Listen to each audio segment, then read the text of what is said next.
Death Pixie disclaimer. This video was originally recorded in September 2024. There is swearing and profanity. Sources are listed in the description. This video is not monetized. Any ads you see provide revenue to the hosting site, not the creators. If you made it this far, geez, you have a lot of patience. Dance Pixie, dancing on the lip of madness. Welcome to Shitty PowerPoint Theater. Dignity not included.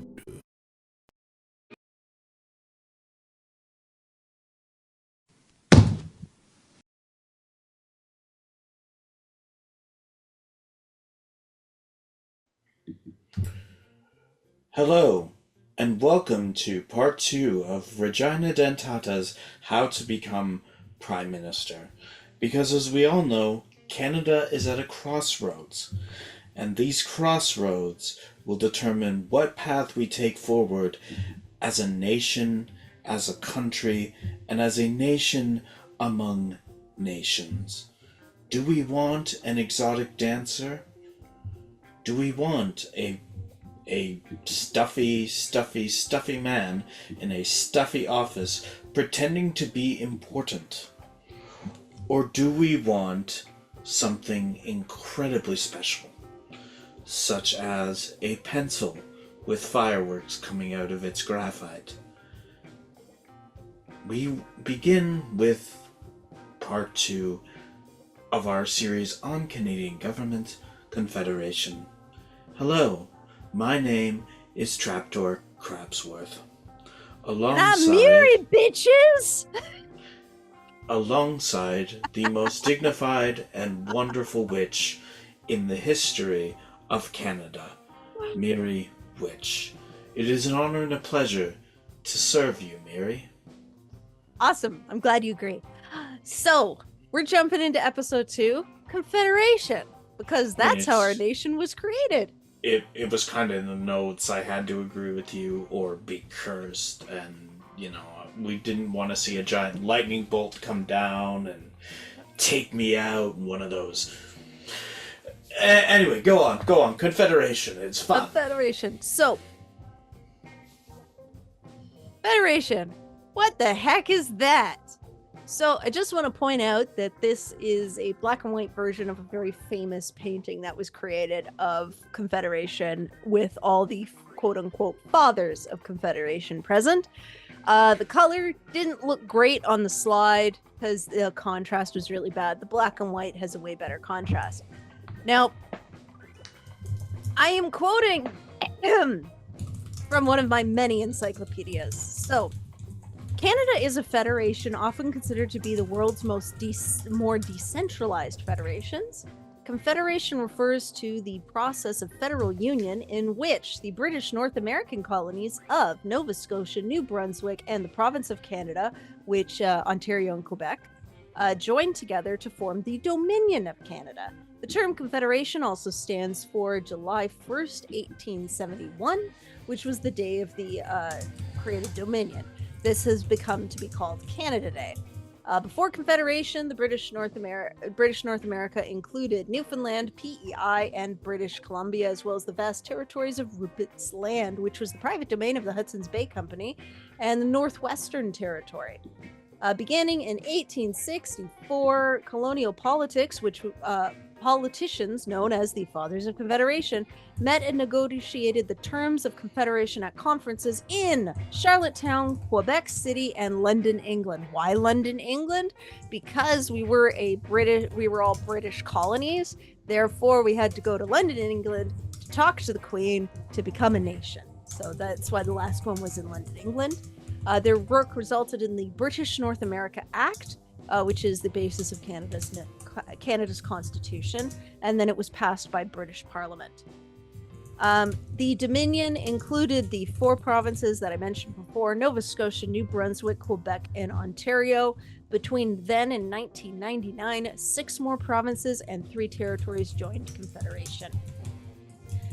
So, that was a mouthful. So now you all know what Confederation is. Crabsworth, do you want to add anything? Absolutely. Now, when you look at this picture, please note that there were no founding mothers. This is because of the time women could not vote. Yep, we'll talk about that too. Absolutely we will, and whether or not we agree with it. As a male, you may think I'm inclined to believe that women should not have a vote.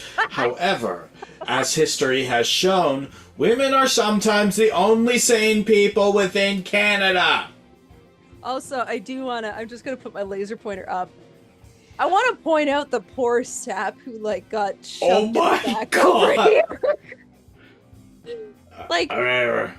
Just hang against a tree. Just hang against a tree, damn it. They didn't pose for this portrait. This was done after the fact. But look at this. Come on. And then we go over here, and this is probably the second worst over here in the back. But I think this one is arguably the worst. He almost blends into the background. Did they impale him against that tree? Right. I know things about Confederation, but I've never heard of somebody being impaled against a tree. Now, that isn't to say it couldn't happen. Yeah, but yeah, I just wanted to point that out because I thought what even is that? What even is that? It's like the tree had a baby, and that baby was somehow in the Confederation room. It feels like somebody was checking what the painter did and was like, "Oh shit, you forgot this guy." I better shove him in the back. So basically, this gives Colors of the Wind a whole new meaning. If any of you've seen the 1995 Disney movie Pocahontas, Colors of the Wind, yeah. All I can say, grandiose, beautiful paint job. All right, moving along. Why Confederation? Well, it's not male models. It's not? It's not, I'm sorry. The big one, the big one was protection and defense. So you have to remember the American Civil War was not long before this. And Canada, the vast majority of our population is right along the border. So Canada was actually watching this bloodshed, this very real, visceral civil war happen and seeing the destruction of it. They also were getting a front row seat to a bunch of Americans who were talking about manifest destiny and this fear that they were going to come over and start taking over their colonies with the same, let's say, viciousness that you saw in the Civil War. Now, the reasons for the Civil War are really not relevant because the importance was that amount of bloodshed, gore, sadness, violence is what effectively made Canada look at it and go, hey, you know what looks better than a war and violent revolution and people dying and rotting bodies everywhere? You know what looks better than that? Confederation. Let's do that now. So that was a big part of it, was not wanting this bloodshed to come over the border. What you also had was facilitating trade between the colonies. So a lot of these colonies were on the smaller side. Some were very well developed, especially in what became Ontario and Quebec. Nova Scotia was fairly developed too, but you had a lot of smaller colonies. And no matter how developed they were, they couldn't do things such as build a railway that connected these colonies across the largest landmass in the world. It's an expensive process, and it takes putting all your resources together to get that done. We'll talk about that in more detail about the train when we get to John A. Macdonald. But just know that was another thing. There was also stuff like infrastructure for towns, infrastructure for the colonies as well that, they couldn't afford if they were a certain size. So there were issues with the existing government systems, issues with the family compact. So it was about creating, getting rid of those issues. So the family compact, you can kind of view it as a bit of a mafia type thing. Like if you weren't in, you weren't doing things. If you weren't in with them, you had no say. So a lot of broader issues were getting overlooked. And, you know, it was, to use the older term, a boys' club. Basically, like you had to be of a certain class to be in control, of a certain type to be in control. So it was also effectively to create a governing system that would get rid of that. There was also, side note, a recession caused by the British government, and they wanted increased financial control and control of their resources. Yes. Because the feeling was Britain is too far away to care. So we're here. We know what we need to do. We should be in control of this. So there was a lot of political deadlock in the province of Canada, between separate provincial governments, that became known as Ontario and Quebec. And so this was to actually create a confederation, create a country. You could then have these separate provinces that were able to deal with more, for lack of a better term, quote unquote, local issues, provincial issues type thing. I do want to note something, and I'll get into it in a moment. But again, I said funding for larger projects. Big one being the train, but there's also other projects such as a big part of Canadian trade is being able to get through waterways. Yes. Which rivers, how big boats can we fit on these rivers? What about the lakes? What about creating a lock system? Ottawa very famously has a major lock system that was used for trade. Now you can go through it on your kayak if you want, or your canoe. Which is quite interesting. But that's a little bit of a side note. I do want to mention our Indigenous peoples. So they were not invited to or represented at the Charlottetown and Quebec conferences. So remember I said those 3 conferences? But you also said boys' club. Yes, I did. Did you happen to know that most Indigenous peoples are headed by women? Mm-hmm. Therefore, they are not invited to the boys' club, where they sip tea and talk about, I don't know, the latest weather report. But they're also not white either, so that was another reason. What I will say though, and this is why I'm mentioning it, is Indigenous peoples had established what they believed to be a bilateral nation-to-nation agreement and relationship and commitments with the Crown through their own treaties. So when Canada became its own nation and was no longer, the Crown is really a rubber stamp for Canada. It's nice to have, but it's not essential type thing. So when Canada came in, they had the Fathers of Confederation in particular had very dismissive and paternalistic views of Indigenous people. And by that, they weren't viewing them as equals at all. And they were excluded from formal discussions. So this had a significant impact when it became, we're no longer dealing with the Crown now. We have to deal with Canada now. So what the hell does this mean? Which meant that there were a lot of issues going on with now new treaties are coming in. How come they're giving us a different deal than the Crown? I thought these were the same people, etc., etc.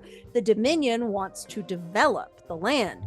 Well, how can settlers, and I do want to note this, a lot of Canadian settlers were people who were fleeing. They could have been fleeing persecution. They could have been fleeing horrible prospects back home, famine, war, etc., etc. And that continues into Canada's history today when we talk about immigration, immigrants, settlers, however you want to refer to them. So, but the people in charge, those Fathers of Confederation, who later went on to lead the country, they knew what the situation was, but they're dropping in settlers who have no idea into this situation, and now you're getting tensions, and you're getting infighting, and you're getting all of this other stuff. So it was quite a mess, and that's where the series of numbered treaties came into effect, and why they came into effect, because that's now the formalization of the new agreement. Most of the treaty promises did go unfulfilled. I do know, for example, British Columbia has been, over the last few years, systematically working through each of their treaties to resolve them. Well, it is a tedious process. Well, it is a lengthy process. It is necessary, and I think that's ultimately going to be what happens as we move to the future. Assuming a certain party doesn't get elected in the next election in, I think, a year and a half to 2 years. Right. But we But, won't you know, talk, we're not gonna going talk to about speculate. that. We're not going to talk about that. But just understand that there's a lot going on there. And it was basically, we're talking about Indigenous people were not at the table for the formulation of Canada. And now they had to create agreements with Canada, because the Crown agreements were, well, that's the Crown, that's Britain. We're not Britain anymore, we're this. So I am simplifying, but like I said, we would have to run like a 10-episode panel to get through this in full detail. So, but I'm trying to give everybody enough to understand. All right? And if at any point you don't understand, just look at the dancing maple leaf. Yep. That's why I have the dancing maple leaf. But I want to note one thing. What was the major reason for doing Confederation after all of this? The major one? It was to avoid war. Like I said, Canada, the British colonies, watched the American Civil War happen. It was frightening. Now, I like handy dandy tables. Do you like handy dandy tables? I do like handy dandy tables. Awesome. So I made an adapted handy dandy table of when each province and territory was created and the motivation behind it. Look at this handy dandy table. I like my handy dandy table. So Confederation date, when it first happened, we've got Ontario, which was previously Canada West region of Canadian province. We've got Quebec, which was again province of Canada. We've got Nova Scotia, and we've got New Brunswick. So these are the original 4. And main reasons were on the previous slide. We just went through it. Then we get into 1870. We get Manitoba and the Northwest Territories. Now, both of those were part of Rupert's Land, and they were split up. Why were they split up? Well, we're going to get into that, because we've got the Red River Rebellion. And then Rupert's Land, there was a deal with Britain. More people start showing up. You need to create better governance there, etc., etc.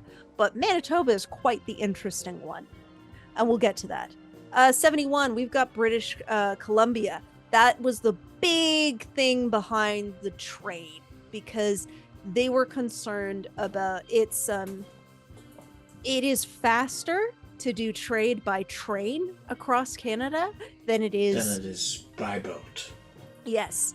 And by portaging, which was at the time portaging and walking. So, and protection. Because again, we've got that fear of manifest destiny happening, and British Columbia, where they are very southern, very close to the border, and there was, this fear, and it's faster to get troops by train than it is by boat or by portage or by, let's all go trek through the woods for several months, people. We'll get lost.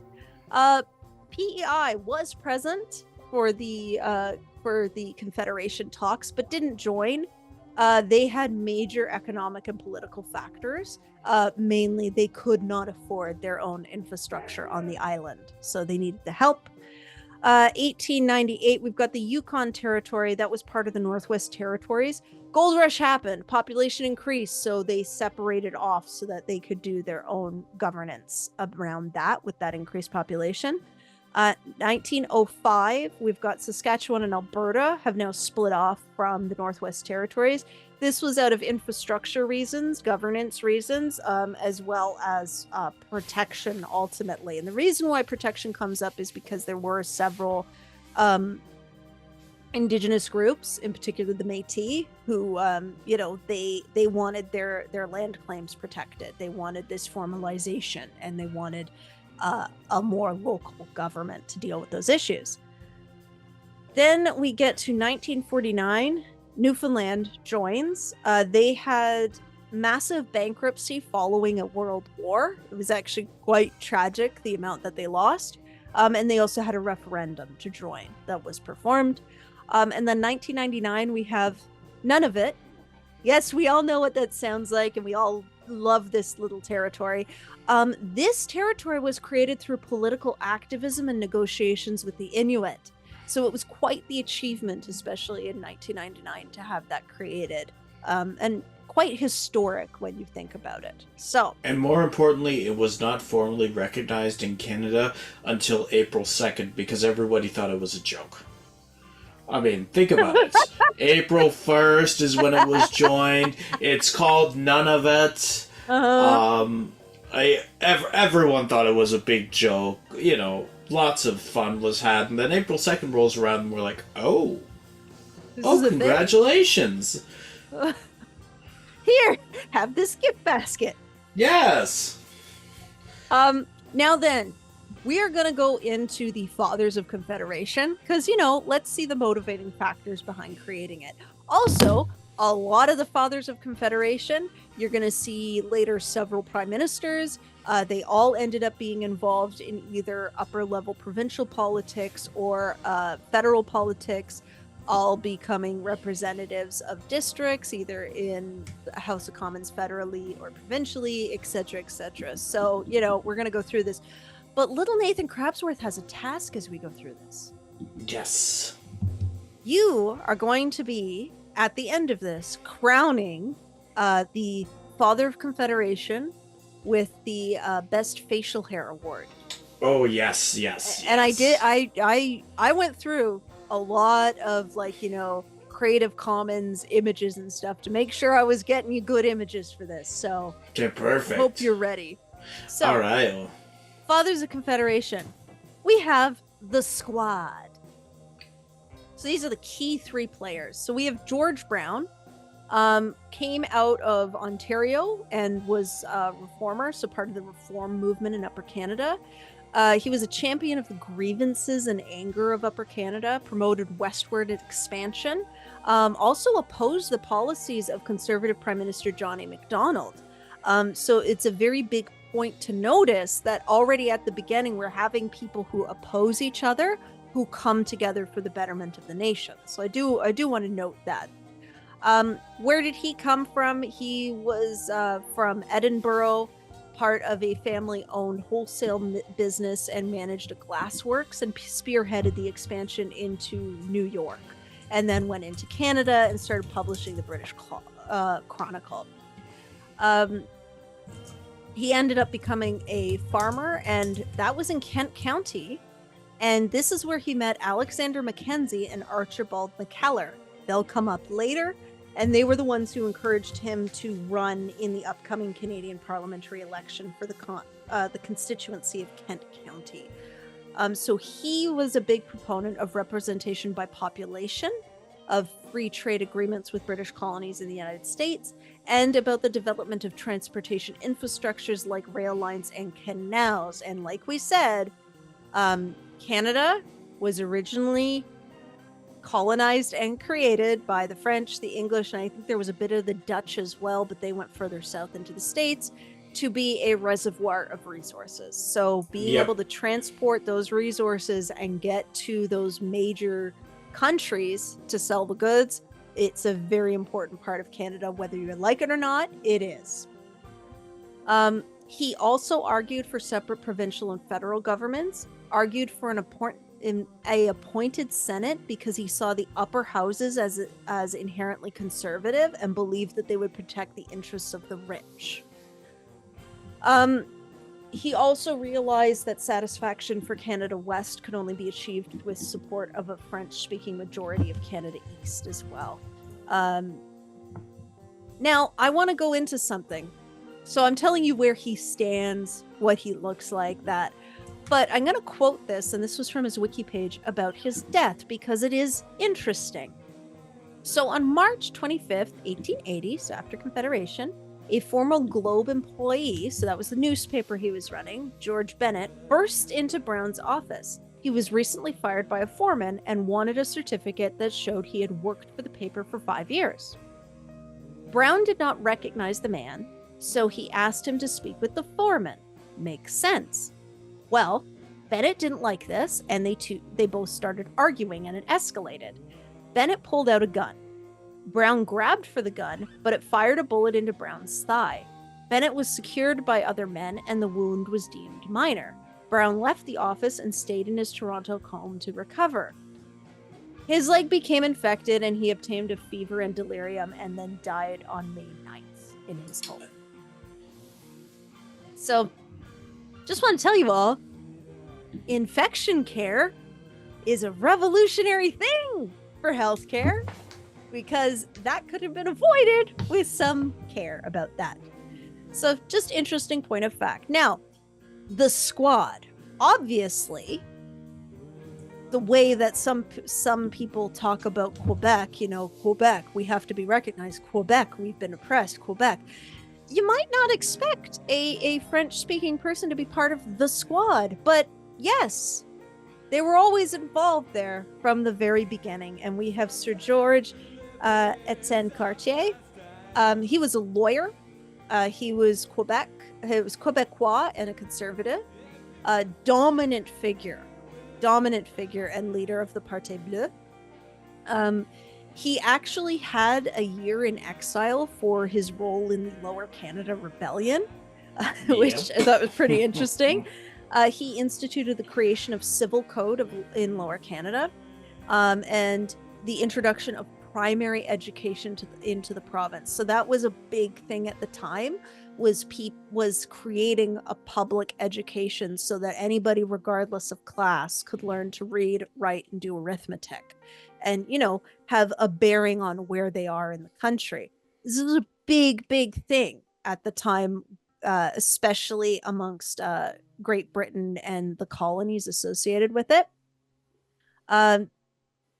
His reasons for supporting Confederation, notably, it was his fear of American expansion.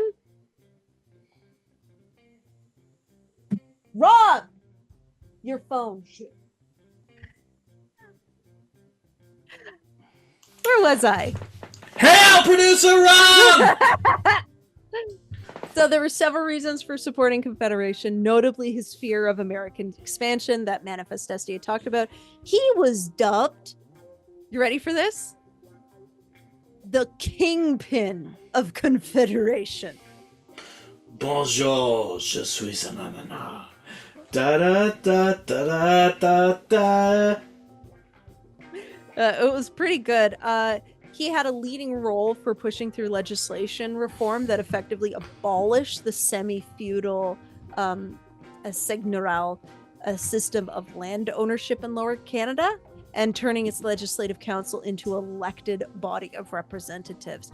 So very similar, like George Brown not wanting that family compact system, we're seeing Sir George here going against that. He also had intended to support amnesty for Riel, but the conservative government reneged on its promise to secure amnesty for him. He was also responsible for negotiations with Britain and the Hudson's Bay Company for the purchase of Rupert's Land and the Northwest Territory by Canada, which is a very key point. And he also introduced a bill for the Canada Pacific Railway, and he also was Minister of Militia and Defense. So interesting. Then we have our third member of the squad, which is Sir John A. Macdonald. And he is known as the first Prime Minister of Canada. We will get to him. It was also rumored he could drink you under the table better than any other squad member. Oh, absolutely. Absolutely. All right. You want to know how he became the first Prime Minister of Canada? It wasn't what the history book said. It is because he drank Mr. Mackenzie under the table and won 17 beers to 2. I know. Well, there's also just how he became alderman too. Yeah. Wait until you get into his second run, and you'll see what I'm saying is definitely not made up. All right. So, this was the squad. But we also have a squad father. Did you know we have a squad father? I did not know we had a squad father. We do. We have a squad father. Do. There he is. Do. Sir Etienne Pascal-Taché, doctor politician, long history in New France, but suffered severe. His family had a very long, successful history in New France, but the family did suffer severe financial reverses due to the 7 Years' War and the siege of Quebec. So he then became what is known as a self-made man, becoming a physician, a militia soldier, and a politician. Served twice as joint premier of the province of Canada, and he was the formal head of the Great Coalition who pushed for Confederation, and that contained the squad that we went through before. He died of a heart attack before he was able to actually see everything come to fruition. So yes, this is our squad father. So yeah, what do you think? Very distinguished. So, question. Yes. When I get to judging these people based purely on their facial hair, Yes. how many points should I give his mustache? It's all up to you. Well, see, here's what I'm thinking, and maybe the people at home can have their own reward system for the squad father, but here's the thing. His mustache is pronounced, which I enjoy, but it's also horrendously off balance in this picture, which I don't enjoy. It also could And just be the photo quality as well. it might be the photo quality, but from the way it looks, it's looking like, the left side of his face is protruding outward from the mustache. No, I don't know what to tell you.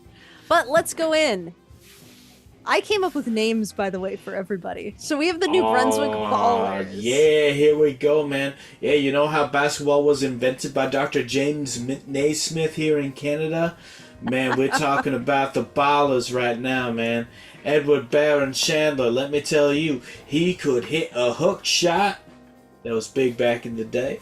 Man, those peaches just fell into that basket. So Edward Barron Chandler, he had cautious support for conservatives, a politician and a lawyer from a United Empire Loyalist family, just so you know where he's coming from there. Served in the colonies government, served as leader of the Compact government, by the way. Became a member of New Brunswick Legislative Council. He was a delegate to the conferences in Charlottetown, Quebec, and London. So conferences, I'm referring to the Confederation conferences, everything related to that. He was a cautious supporter who opposed a strong central government. And was also a supporter of railway development and supported political reciprocity with the U.S. Yeah, man, and like I told you before, he could hit a hook shot, the likes of which, man, nobody ain't ever seen before. Man, the New Brunswick Ballers really started off with Edward Barron Chandler. Man, they only got better from here. Man, look at his style, look at his swag, man. Look at that bow tie. That bow tie is just like Charles saying, Fisher. oh, yeah. Man, Fisher, man, he fished out the ball from the basket, man. He led the league in rebounds with a whole level, 2 a game. Man, Fisher was, a defensive powerhouse, man. That's all I can say. So Fisher was actually the head of the first responsible government in New Brunswick, by the way.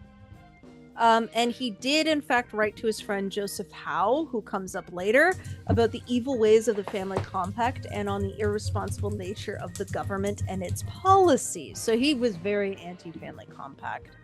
His government did lose power when he tried to implement prohibition. Not surprising that happened at all. You mean Canada It's not surprising approved that happened. alcoholism? He participated in the Quebec and London conferences, and he actually drafted the British North America Act. Man, there you go, man. That's coach right there, man. Defensive powerhouse and just coaching. Already drafting talent, man. That's what Charles Fisher brings to the table for the New Brunswick Ballers. Indeed. He was elected to House of Commons as a Liberal, but actually resigned his seat because he went to the New Brunswick Supreme Court and accepted an appointment there. Next, we've got a high Tory conservative, but also a moderate reformer in John Hamilton Gray. So Man, a lawyer. when you look at Hamilton Gray, you think to yourself, man, he's going to try to score and fail. So what he ended up doing, man, back in the day when basketball was just in its infancy, he ended up passing the ball all the way around. They called him Handles Hamilton because he was able to just dribble the ball and then pass it all around, man. He was also the captain of the New Brunswick Regiment of Yeomanry Cavalry and became a major in the Queen's New Brunswick Ranger, and was also a lieutenant colonel of the regiment. Legislative Assembly of New Brunswick and opposed compact government or family compact. Created a Queen's Council and was a leader of the Conservatives in the Legislative Assembly. Yeah. He, oddly enough, led the Conservatives to victory on an anti-prohibition platform and repealed the liquor law. So... Wait. Man, this I didn't know before today, but are we really getting 1800s policy in modern Canada, man? When you think about that buck of beer challenge down in Ontario, man, harkens back to John Hamilton Gray. Man, unfortunately, Dougie Ford don't have the handles of Hamilton Gray, man. But man, the NBA could have really used somebody like Handles Hamilton, man. That's all I could say. And then we have somebody aligned with the Liberal movement, John Mercer Johnson, and his goal... he was a shooter. He was a shooter, man. He was able to actually put the ball into the peach basket, man. His goal was to maintain Canada's connection with Britain, declaring that British institutions were more democratic than American ones. Also, second lieutenant of the 1st Battalion of the New Brunswick Rifle Company, became secretariat of the Chatham Mechanics Institute, and he lectured on phrenology, which says something about him we won't go into. Absolutely, man. Had legal partnerships with C.A. Harding, Peter Mitchell, and was part of the Legislative Assembly of New Brunswick, and then the Executive Council of New Brunswick. So, yeah. You've got them. We've got a few more, though, from the Ballers. We've got Peter Mitchell, politician and lawyer. I gotta say, man, Peter Mitchell, he wasn't really on the court all that much. However, man, if you needed somebody to climb the ladder and get the ball out of the peach basket, man, Peter Mitchell was your guy. You know, he's got that face like he's always constipated. Man, that's the face of somebody who's climbed ladders more than once in a day. Well, that's also the face of an interesting character. So he was a lawyer who practiced for 5 years, then entered into a partnership in the business of lumbering and shipbuilding. He ran as an opponent of prohibition. He also, quote unquote, carried a pistol for protection during the campaign and rum for his supporters. Wow. He opposed denominational schools, supported the creation of municipal government. He introduced the colony's first bankruptcy act in order to make things easier for debtors as well. He joined the Executive Council, was to the Senate of Canada, Legislative Council for New Brunswick. He was also a member in Sir John A. Macdonald's first cabinet. He was also an aggressive defender of Canadian interests, so he didn't like foreign fishing in Canadian waters, to the extent of using gunboats to seize American vessels. Hell yeah, man. He didn't do much on the court, but he was a gunslinger, let me tell you. So there was the Liberal Conservative Party of John A. Macdonald, and he eventually abandoned it and declared himself an independent member of Parliament. And he actually purchased the Montreal Herald and Daily Commercial Gazette and used it to attack policies of both Liberals and Conservatives, called for mercy for Louis Riel, blamed MacDonald for causing the Riel rebellion by not dealing with Métis complaints, and was a supporter of Sir Wilfrid Laurier. As he was leaving the parliamentary buildings in Ottawa one day, he was stricken by paralysis, which eventually led to his death. So there you go. Next, we've got Sir Samuel Leonard Tilley, who was a pharmacist and went into business as a druggist. He was a politician and activist of the temperance movement. So there you go. Because of the recession caused by Britain's economic policies, he became an advocate for responsible government, joining the New Brunswick Colonial Association, advocating for colonies' control over its public expenses, establishment of a British school system, control of public works, and honest government. Eventually, and he also won a John C. Reilly lookalike contest. It did. Became premier of New Brunswick at one point in time. The stories say that he was the originator of the word Dominion in Canada's name. He also introduced protective tariffs, which became the basis of Canadian financial policy, and served in the cabinet until his retirement, and was actually appointed the 7th Lieutenant Governor of New Brunswick. Next, we have William H. Stevens. He was a merchant. Stevens. Merchant. That's how you spell Stevens? That's how he spelled it. That's how. Really? Oh, Steves. I'm sorry. I'm not gonna lie, man. That's the funniest way I've ever seen anybody spell the name Stevens. I apologize. Merchant, lumberman, and politician. He ran a small store before becoming a partner in Steve's Brothers, which was a family mercantile and lumber exporting business.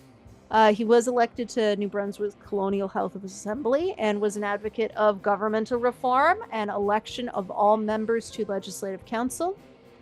Became first chairman of the Department of Public Works, and he was also appointed to the Senate of Canada as a Liberal when the chamber was created. In that position, he actually advocated for better care of the mentally ill, which is an interesting factoid. And then finally, I think you're going to love this picture. Robert Duncan Wilmot. Oh, damn. Politician. His father was a big tank and ship owner, and he worked for the family business, representing the company in Liverpool, and was the mayor of St. John. Not St. John's in Newfoundland, but St. John. And then represented that county in the Legislative Assembly of New Brunswick and was appointed to Senate of Canada. He was the Speaker of the Senate, as well as a member of John A. Macdonald's ministry, and was also appointed to be the 6th Lieutenant Governor of New Brunswick. So, interesting fun. Now then, we get into the Newfoundland holdouts. So they didn't join Confederation. Here we go, eh? Yeah, they didn't join Confederation, but they were present. We had Sir Frederick Cartier with this just amazingly staged photograph. Like, look at the cost on that thing. I'm sorry. Like, I know you're the photo person, Mary, but when you look at that, like, is that a boudoir photo for back in the day? It's a that study. we just have jazzed up. No, it's a study photo from back in the day. That's a study photo? Yeah, it's a study photo. Okay, I can see the desk, but it's like everything else is like, okay, cover it all. Okay, put a book right there.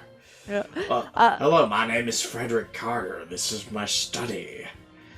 So, some facts on him. Elected to the House of Assembly as a Conservative, was Speaker. He was Prime Minister of Newfoundland. Supporter of Canadian Confederation, and have been a delegate to the Quebec Conference. When he became Prime Minister, he had to drop the issue of joining Canada. He was appointed the Knight Commander of the Order of St. Michael and St. George. And then he was also appointed Chief Justice of the Supreme Court of Newfoundland. Next one up, Sir Ambrose Shea. Political and business figure in Newfoundland, later became governor of the Bahamas. He worked for a time on the Newfoundlander, which was a family-owned newspaper. He was a successful merchant who dealt in insurance and as an agent for the transatlantic steamer trade. He held many positions overall, but there is so much drama on this guy and how he came to be governor of the Bahamas that I cannot get through it all. It would take too long. So if you're going to look up any of the Fathers of Confederation, look up Sir Ambrose Shea, because there is drama. Drama llama. Now, let's go over to Nova Scotia. And let me No wonder he wanted to become a governor of the Bahamas. Yeah. No wonder. Because, man, when you look at him, you see the drama just written all over his face. Drama. I want to know how bad this drama is. It's going to take you a while to read through it all. Da-na-na, da-na-na. Da-na. Now then, the Nova Scotia Cabal. Okay, alright. We have Sir Adam George Archibald, who is Oh my god, he looks so smug! Oh my god! Yes. Lawyer, later judge, studied science and medicine for years, subsequently articulated in law, supported elected municipal governments, a ferocious proponent of taxation for a state-run school system. So you're seeing a lot of the people are proponents of public school systems. Yeah. Supported reciprocity with the United States. The United States is historically our largest trade partner. There's a reason for that. We're so close. He actually had a speech in favor of conciliation towards leaders of the Red River Rebellion in Manitoba. You heard it before. We're going to be getting to it soon. First Lieutenant Governor of Manitoba and the Northwest Territories. Archibald did, in fact, put together a 5-member cabinet, which included Boyd, Gerard, Henry Joseph Clark, James Mackay, and Thomas Howard, which was a group to balance the province's ethnic, religious, and linguistics divisions in Manitoba, but he remained as the quote-unquote real premier. He also continued to pursue policy of conciliation with the province's Métis population, encouraging them to register their lands, and even meeting with Louis Riel after an armed Métis band had defended their government against the Fenian invaders from America. So there's a lot going on with that. His policies of conciliation were opposed by Macdonald, Sir John A. Macdonald, and Howe. Really? Yes. Howe at this time was Macdonald's Indian Affairs Minister. In face of all of this opposition, Archibald actually submitted his resignation. And I'm mentioning all of this because this is all a factor in what happened with the Red River Rebellion. Robert B. Dickey was a conservative. Dickey! Yeah, I thought you'd like it. Participant in the conferences, lawyer, Queen's Counsel, judge, registrar, director of the Nova Scotia Electric Telegraph Company, and consular agent for the United States at Amherst, Legislative Council of Nova Scotia. Not a lot there. Next we have William Alexander Henry, lawyer, politician, and judge, one of the first judges of the Supreme Court of Canada. I do want to highlight the ringlets. Yeah, those are gorgeous sideburns. Yeah, we are coiffed to the gods. Man, if you take a look at Elvis Presley, and this is actually true. If you read an autobiography on Elvis Presley, he said, man, William Alexander Henry, man, them sideburns, man, that's what I'm going for, man. He, cabinet minister in Nova Scotia and governments led by both Liberals and Conservatives, became an attorney general, returned to private practice in Halifax, and was actually elected mayor of Halifax. He strongly believed in the benefits that could be derived from a British-American union, such as free trade and the construction of an intercontinental railway. You're noticing, again, a lot of people talking about that railway. He supported the unsuccessful efforts to have the existence of Roman Catholic separate schools entrenched in the Act. And this is a big point of contention today about the funding of religious schools. We'll keep going, though, with this cabal. Anyone ever think that he looked like one of those Goombas from Super Mario Bros? I can see the argument. Okay, perfect. So Jonathan Macaulay, liberal. By the way, I'm mentioning political affiliation if it was obviously mentioned. If I had to go digging, you have to understand that there were multiple political parties always in Canada. And if it's not like really well stated, it's difficult to look through, especially this early. Now, Mr. Macaulay, I will say, has actually ruined the cabal for me. Because everyone else had really acceptable facial hair. Like, it was going really well. Like, well, we have two more. We have two more after him. So, you know. But he ruins it because there's nothing here. Except for maybe like a bit of peach fuzz, but that also could be hair at the back. I don't know. Well, he's got hair at the top, but then he's got this full neck beard flat thing going on. Yeah, but it's flat. I don't know. He was a judge in Nova Scotia Supreme Court. He also wrote a lot of editorials for support of Confederation. He was in support of Joseph Howe. He also got appointment to the Legislative Council, held various offices. He actually became Solicitor General and Railway Commissioner. He had a policy of cost cutting over efficiency, and his lack of personal popularity caused Joseph Howe to blame him for the Liberal election loss that later happened. He was appointed to Senate of Canada, but was overshadowed by Charles Tupper, Adams, George Archibald, and eventually Joseph Howe. Supported the better terms offered to Nova Scotia in 1869, and then resigned from the Senate of Canada when he was appointed as a judge of Nova Scotia's Supreme Court. John William Ritchie. No facial hair.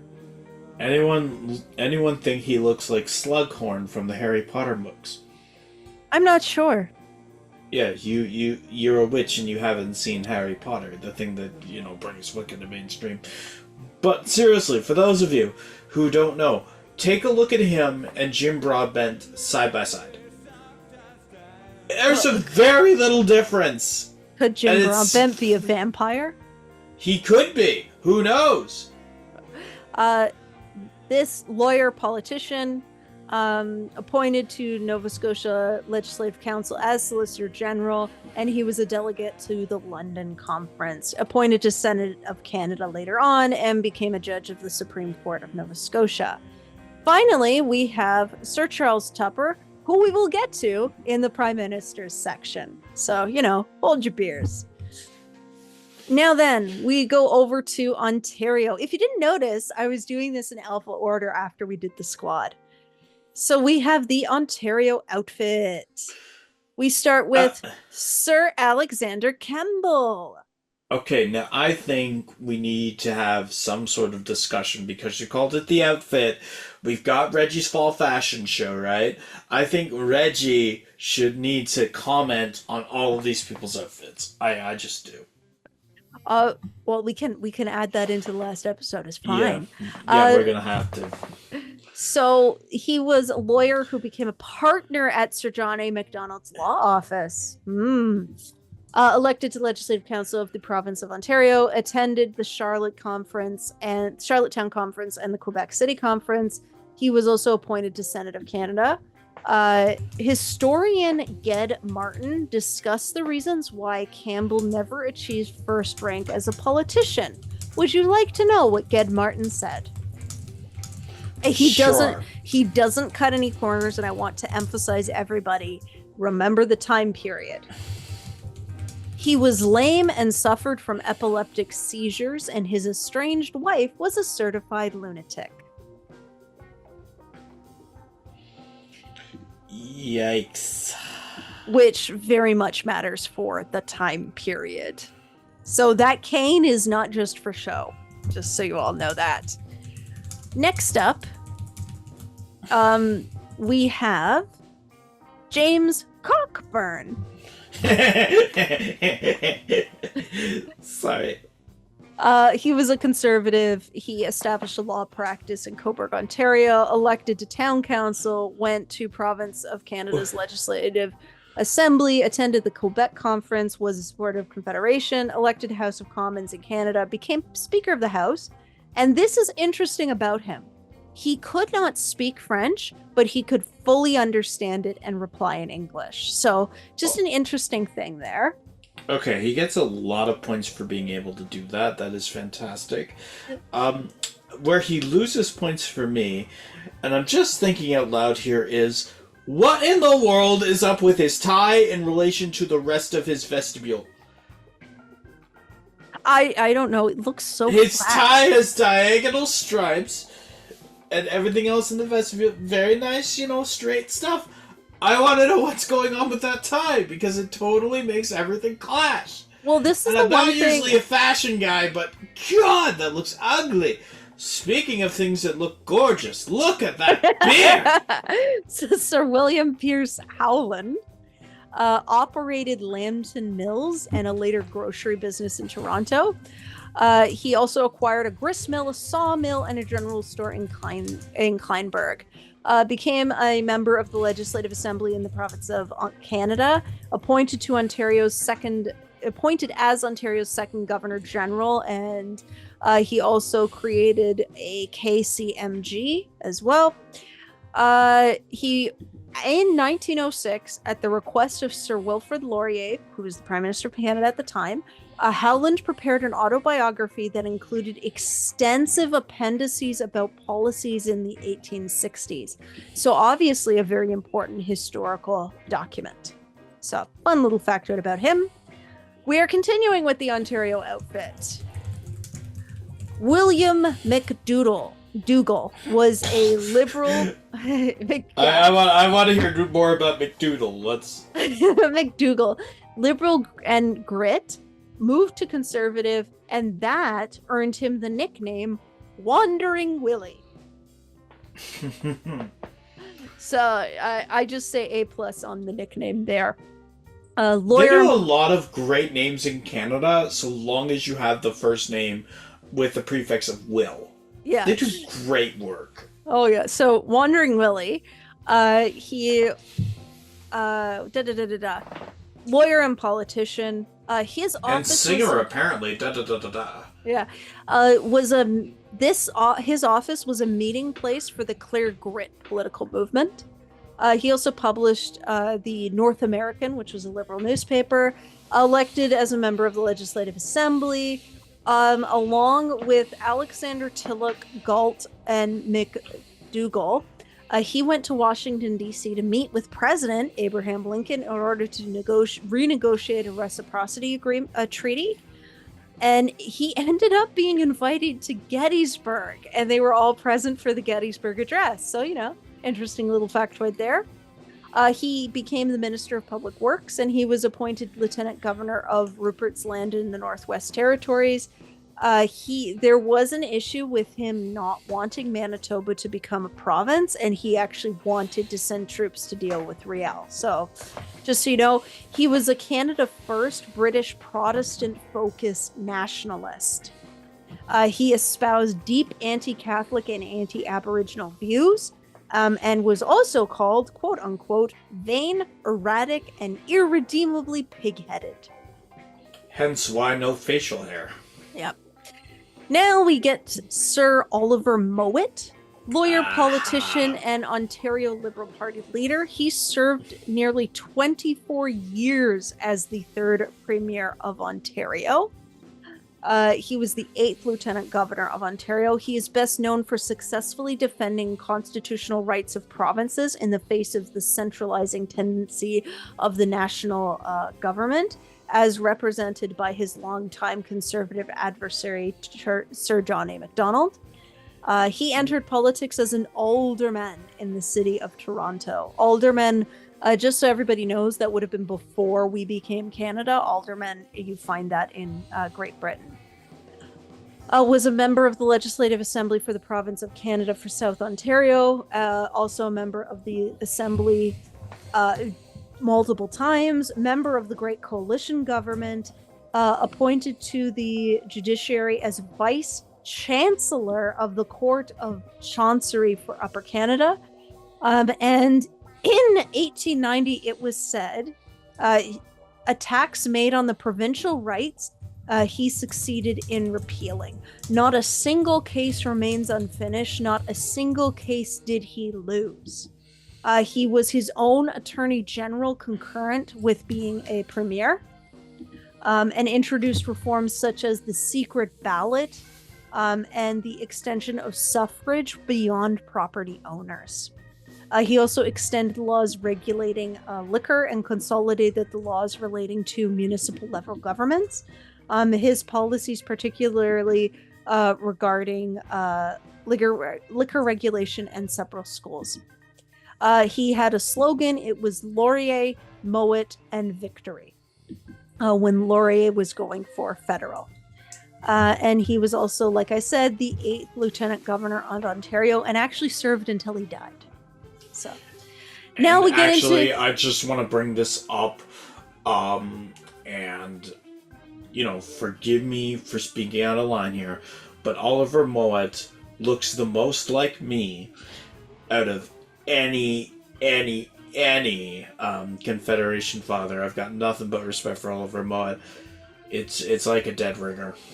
Yeah, it's freaky, right? You just need the glasses. I am in shock. Yeah, just take out the glasses and you have me. And I'm not going to lie, he's going to be getting points for that. So we've got the Quebec clique. Oh my god. By the way, attention people from the United States, it is clique, not click. It is clique. Yes, if you want to say clique, you're talking about a professional wrestling group of friends from the mid-1990s. Yeah. And maybe that's what you want your group associated with. Sure, that's fine. But if you mean clique, I know I would. It is pronounced clique. If you want it to be clique, that's fine. But the clique. Shout out to Shawn Michaels, Kevin Nash, Scott Waltman, Scott Hall, and Paul Triple H Levesque. Amazing group of guys, especially that Shawn Michaels. And I never thought I'd be able to shout out and praise Shawn Michaels in a Canadian political thing, but you made it happen, Mary. Thank you so much. Shout out to Shawn Michaels. You're welcome. So Jean-Charles Chapin is a conservative. He had success as a farmer and a merchant, and actually became the first mayor of Saint-Denis de la Botellerie. Oh, I hate it when French does a lot of vowels in a row. I skip over it, but I apologize for my horrible pronunciation. I got caught there. He was also elected to the Legislative Assembly for the province of Ontario. He had participation at the Quebec Conference, and worked to abolish this, the French equivalent of family compact, by the way. He also wanted to reform agricultural legislation. He was a commissioner of public works during the Great Coalition, and is credited with establishing the Intercontinental Railway and expanding the Grand Trunk Railway. Minister of Agriculture, Senate of Canada, and also Receiver General for Canada. And then we get Sir Alexander Tillet-Gault, a member of the Great Coalition government in the province of Canada. Cartier and MacDonald actually asked him to become Inspector General of Canada. He reformed the province's banking system and trade policies. And he was the main architect of the Cayley-Galt tariff, which protected colonial businesses and caused consternation in both Britain and the United States.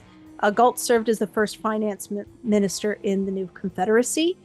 He reversed actually many of his earlier policies and then promoted trade with the British Empire.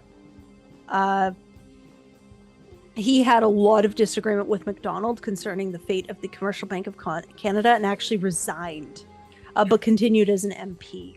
And then he also had several business ventures, which were such as having his son using their connections in Ottawa so that his son could be appointed Assistant Indian Commissioner in southern Alberta, where there was mapping of coal deposits in the West happening, to lead to establish the Alberta Railway and Coal Company to build two narrow gauge rail lines, getting land from the government and creating irrigation and promoting immigration of Church of Latter-day Saints settlers from Utah. Yeah. So, Now- using your position in government for your own gains. Gee! But keep in mind, this isn't going to be the first time that we're going to see tension between a prime minister and a finance minister. It happens surprisingly a lot. It does. And some of which can lead to the dissolution of one of the better liberal governments in recent memory. And it's fun. We'll just put it that way. It's fun. So next up is there's my clicky thing. Sir Hector Louis Langevin. I just realized something about the Quebec clique so far. Is their whole clique like, okay, we want really, really terrible facial hair, or none at all? Nope. Okay. Anyone with gorgeous locks, get out of here. Yeah. So he was a lawyer and politician elected to the Municipal Council of Quebec City. He was actually at all three Confederation-related conferences. He left politics due to his role in the Pacific scandal and came back. He lobbied. I'm going to say this is really interesting because of a quote of him that I'm going to put in later. He lobbied behind the scenes against the hanging of Louis Riel, and was one of the few conservative members of parliament to survive the resulting backlash of the province of Quebec. So keep that in mind. He was promised the post of lieutenant governor of Quebec, and that was reneged, and a whole issue. And there was the McGreevy Langevin scandal over kickbacks to McGreevy associated with federal contracts granted him by Public Works that was overseen by Langevin, and then he retired to the bank benches. But this is what's interesting. So in Parliament, he in fact stated, in order to educate the Indian children properly, we must separate them from their families. Some people may say that this is hard, but if we want to civilize them, we must do that.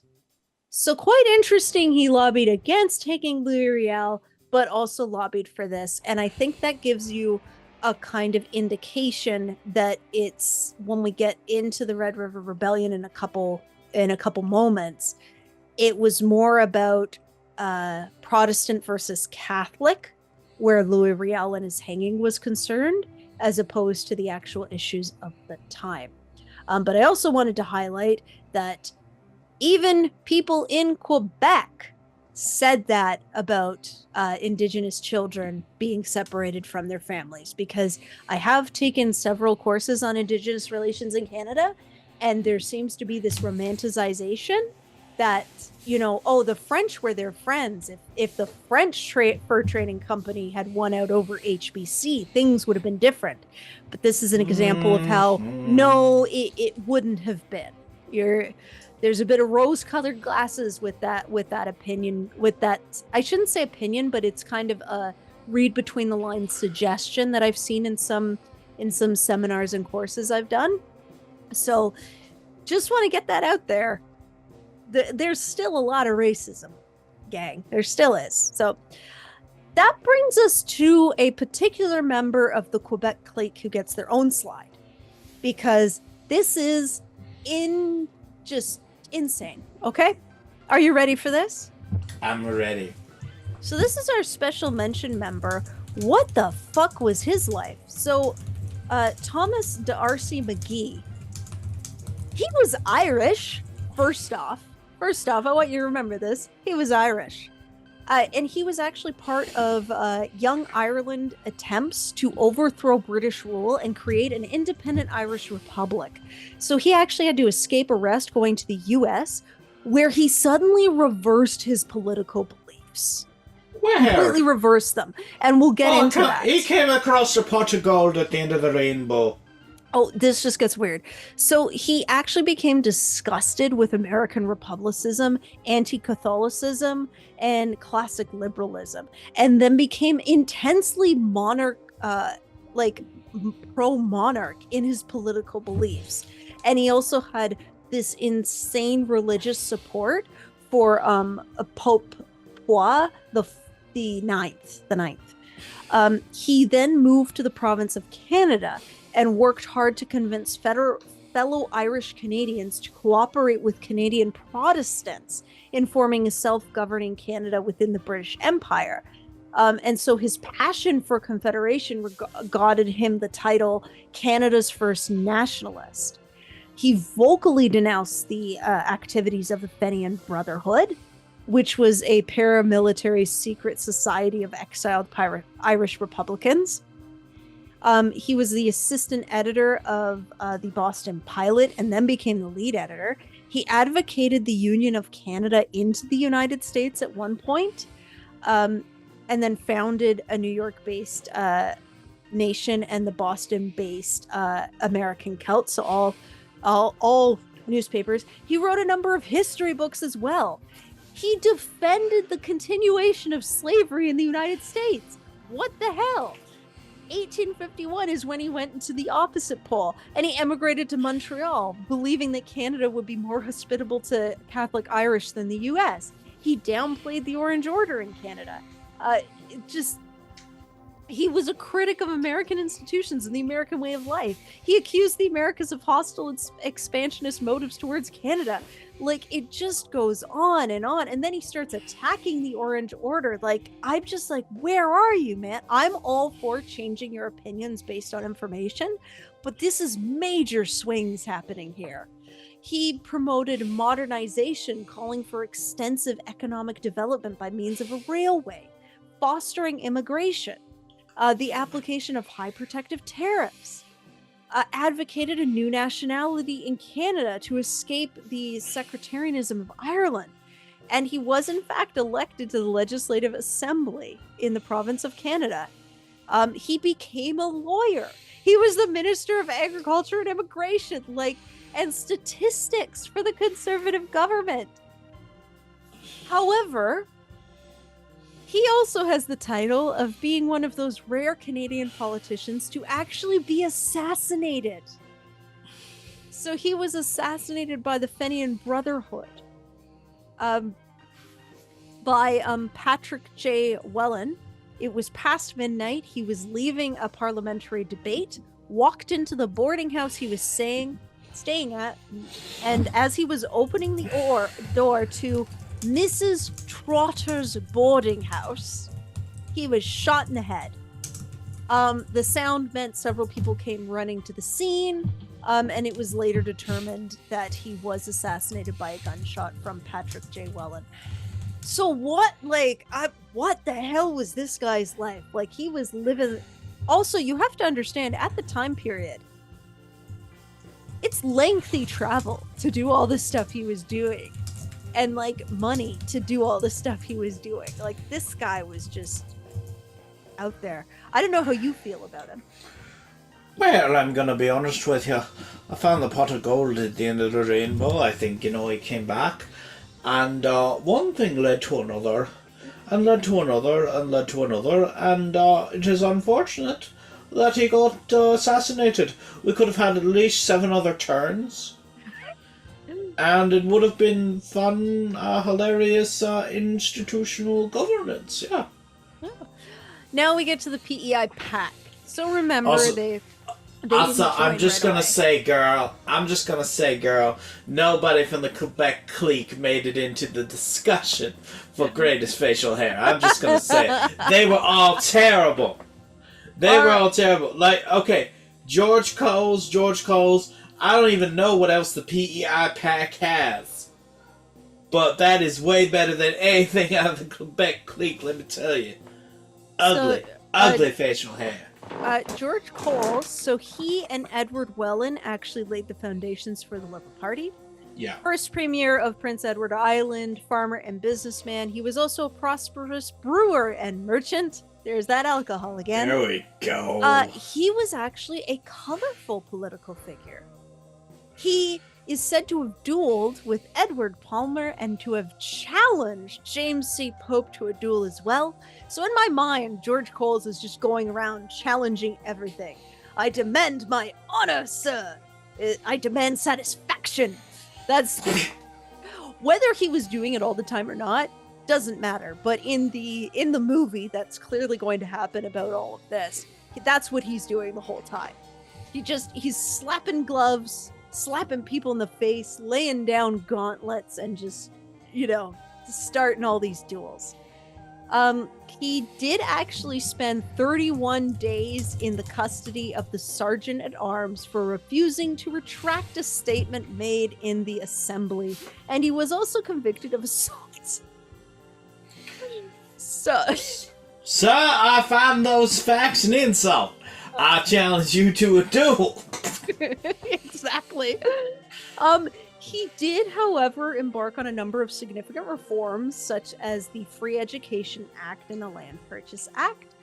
Just before Confederation, all of his properties burned down. He abandoned public life and went into seclusion, and that's it. He became a recluse, and that's it. Next, we get into John Hamilton Gray, who was a reformer. There we go. He was a reformer. He was invited and accepted a position on the Executive Council and became a conservative. So elected to Provincial Assembly as a reformer. He actually had a military career. He was commissioned to the 15th Foot. He transferred to the 13th Light Dragoons, and then the 15th Light Dragoons, and then the 1st Dragoon Guard, and then the 14th Light Dragoons, and then the 7th Dragoon Guards. And can I just say, I think the Canadian military needs to bring back the term the Dragoon. Admittedly, Yes. this is a British military term, but I think we could make it work. I think we can do Dragoon. Especially since it sounds like you're trying to say dragon with an accent. I think it's great. And trust me when I tell you, Dragoon is quite popular in the Beyblade community, which Canada, I guess, supports now. He did support entry of PEI into Confederation, but the island rejected it, and so he left politics. He did become the adjunct general of the PEI military with the rank of colonel, and he was the administrator of military affairs until Confederation for PEI happened. Next, we have Thomas Heath Haviland, who is a conservative, lawyer, politician. You're going to notice a theme of lawyers, by the way, especially when you get into the prime ministers. Appointed to the Senate of Canada, also elected to the legislation of PEI. He served on the provincial executive legislature. He was also speaker for the assembly. He was the 3rd lieutenant governor of PEI, and he became the mayor of Charlottetown as well. And then we get Andrew Archibald MacDonald, not to be confused with the other Archibald. This is Archibald MacDonald. By the way, the clarity on his photograph is brilliant. Like, it's a very clear photo for the time. So I think the photographer had a very excellent lighting. He must have, yeah. Yeah, like it's like just so detailed. It's a great photo. 4th Lieutenant Governor of PEI. He was a merchant and ship owner, member of Legislative Assembly of PEI, Postmaster General of PEI, appointed to Senate of Canada, and he remained there until his death. He was also the U.S. consular agent at Three Rivers, and he was a delegate to the International Convention at Portland in the United States and a member of the Board of Education and the public trustee under the Land Purchase Act, as well as, side note, the chief of the Caledonia Club. Oh. More PEI pack. For a province that didn't join Confederation right away, there were a lot of people there. We have Edward Palmer. He was in opposition of... I know. I know. He was in opposition to Confederation. I know. Lawyer, agent, land proprietor, politician, and judge. He was very active politician and later judge. He was elected to the PEI House of Assembly. He was a champion of the status quo. So he was against responsible government, against the union of the colonies of British North America. He also frequently was arguing with other people about this. He became premier only to be pushed from office by his own colleague. He retained his seat when he was appointed to Legislative Council. He remained ardently opposed to Confederation. The financial burden of a railway project was what actually forced PEI on the brink of economic collapse. And it was the Haythorne government that Palmer was a member of that went to Confederation. So that was the very real reason why PEI joined Confederation. Palmer also became a Queen's County judge and was later elevated to Chief Justice of PEI, and he held that title till he died. Next, we have William Henry Pope. Look at that beard. Wow. Can I just say, he looks like he was traversing the Northwest Passage. Like that, he looks like one of those old-timey really adventurers. does. Yeah. But surprisingly, he was a lawyer, politician, journalist, and judge. He was the editor of PEI's main Tory newspaper, The Islander. He became a colonial secretary. He was one of the hosts of the Charlottetown Conference. He left the PEI cabinet when they rejected Confederation and continued to press for union. And then he was appointed as a county court judge. And then we have Edward Welland. So he was a printing apprentice, a journalist, orator, and advocate for responsible government. He was elected as an assemblyman.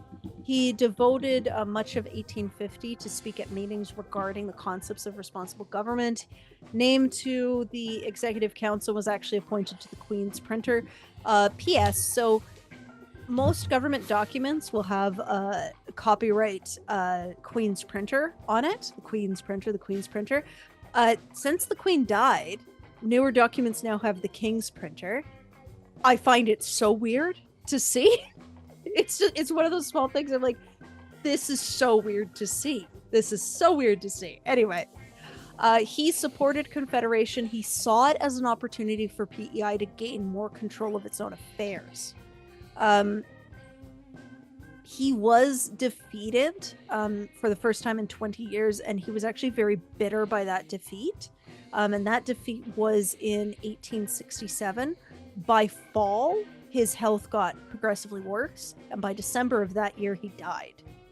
So, interesting. Now then, I know you want to do the award, but I have another person we got to talk about, because, well, he's not a father of Confederation. He is important to Confederation. And that is Louis Riel. Yeah. By the way, it's Riel and the boys posing for their photo. It's Riel and the gang. By the way, Riel and the gang would make an excellent TV show, I think, personally, with some of that, Canada humor added into the mix. Because that's what we all do to avoid tough discussions in Canada. We make jokes, because if we acknowledge the dark thoughts take over, and then we die, and we can't let that happen. You can tell that your dog ran away. They tell us that it'd take 3 days. I've heard every joke.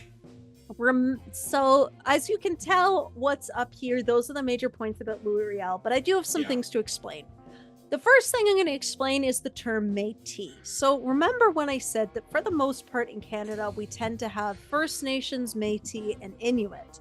But then Métis has actually recently become a bit of a contentious term. If you want more information on what I'm about to say, the Canadian Encyclopedia online actually commissioned 2 opinion pieces about this, and I do recommend that you go and read them, and I'll talk about it later. So, in essence, Métis, the definition originally started as the children of French fur traders and indigenous peoples who had ties to the Red River Rebellion. They were the specific people involved in the Red River Rebellion.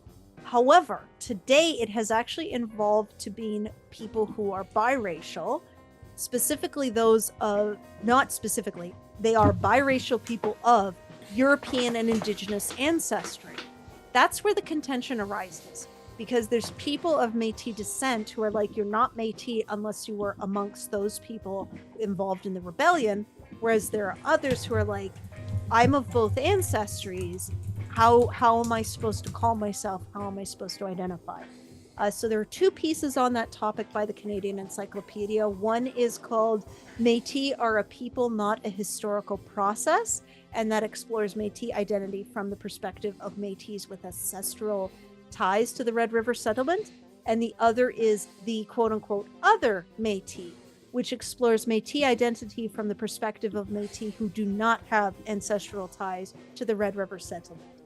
So those are actually by well-known journalists and writers, activists of those two communities. So I encourage you, if you want to know more, read that. But just so you know, there are kind of this contention with the definition of Métis. So when Rupert's Land was sold to the Canadian government from the Hudson's Bay Company, the Métis were concerned about an influx of specifically Anglo-Protestant immigrants. I want you to remember Protestant, okay? So what they did was they made a national committee in order to protect social, cultural, and political status of Métis in the Red River and the Northwest more generally. So Riel was the secretary and then became the president. They halted Canadian land surveys. They actually did a roadblock to prevent William McDougall from entering the Red River settlement at one point. They seized Upper Fort Garry from the Hudson's Bay Company, and they established themselves as a government of the Red River settlement. So they were deeply concerned about the settlements that they had spent time creating, the farms, the lands, the businesses, everything that they had spent time on being taken away from them and then being pushed out with these Anglo-Protestant settlers coming in. This promoted immigration by Canada. What they did was they invited both English and French-speaking people of the Red River. So again, we're seeing French and English involved from the beginning, to send delegates to Upper Fort Garry to discuss terms on which they would allow McDougall and by extension Canadian authority into the Northwest. And then they consolidated into a provisional government. Riel was leading that. And they created the Declaration of the Peoples of Rupert's Land and the Northwest, which rejected Canada's authority to govern and promoted a negotiated settlement between Canada and their new provisional government. So essentially creating the province of Manitoba is what this resulted in. So there were several commissioners sent. We have Reverend Jean-Baptiste Thibault, Colonel Charles de Salberry, and Donald A. Smith, who was a representative of the Hudson's Bay Company. And they did a series of meetings with a list of what was needed. And at one of the conventions, they became the provincial government of Anishinaabe. And that provisional government sent 3 delegates to Ottawa to negotiate the entry of Anishinaabe into Confederation. There was a problem. And this is the part that is the point of contention and ultimately led to Louis Riel being hanged. While that was happening, a small force of Canadians, so a group of Canadians who were armed, gathered at Portage-la-Prairie, hoping to enlist support of the Scottish parishes of the Red River and disband the provisional government. So the Métis found out. They rounded up and imprisoned those armed people at Upper Fort Garry, and they had a court-martial. And one of Riel's associates, Ambrose Diamond Le Pen, sentenced a young Orangeman, Protestant, Thomas Scott, to death by firing squad. And Thomas Scott was in fact executed. And this is the problem, is the moment that happened, it radicalized any provinces, any Protestants in Canada. And the highest number of Protestants were in Ontario. So from this point onward, they sought retribution, because to them, this wasn't about, an invading force into a budgeting province. This was about coming around and killing Protestants. And you have to remember, there is a lengthy history of Protestants and Catholics going back and forth in persecuting each other. And remember that fear I talked about with the American Civil War before? This is again. So you're talking about a very real fear that has been extrapolated to go on to Louis Riel's group.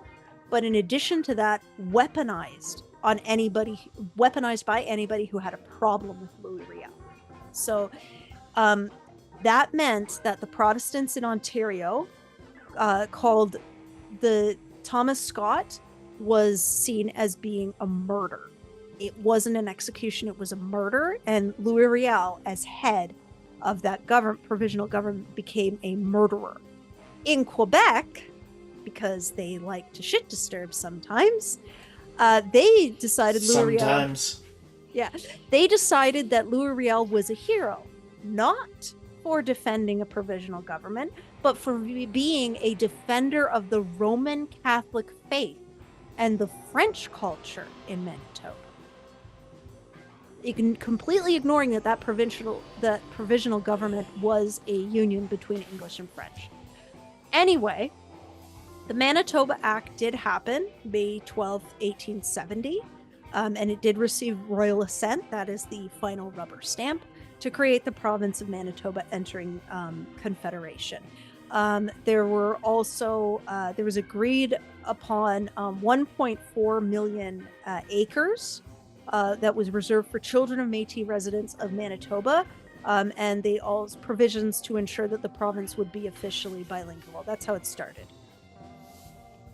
The Red River Expedition happened. It was supposed to be an errand of peace, but it was discovered that the exhibition was out to lynch Riel, so he fled to the States, quietly returned to his home. Manitoba was threatened by a Fenian raid from the U.S., so Riel organized Métis cavalry to assist.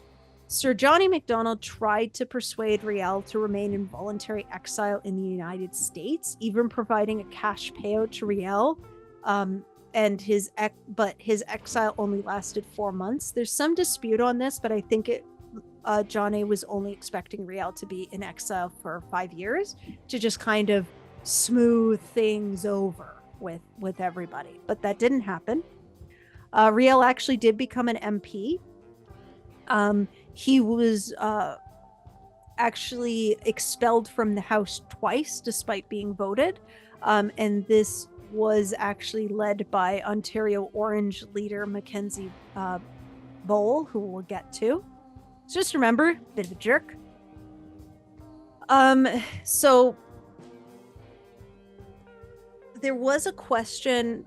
There was a very interesting speech by Wilfrid Laurier that he did in defense of Louis Riel.